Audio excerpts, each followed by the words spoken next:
ఎందుకంటే నీ తల్లిదండ్రులు నిన్ను వదిలేయచ్చు, నీ సహోదరులు నిన్ను వదిలేయచ్చు, నీ అయిన వారందరూ కూడా నిన్ను కాదని నెట్టివేయచ్చు.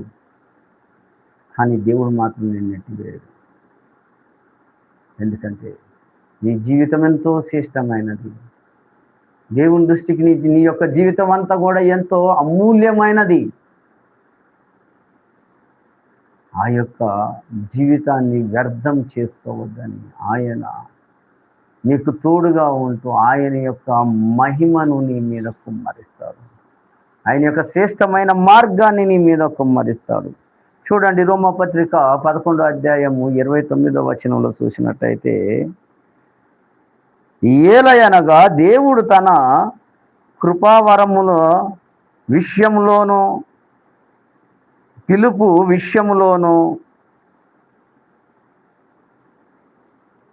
పశ్చాత్తాపపడడు.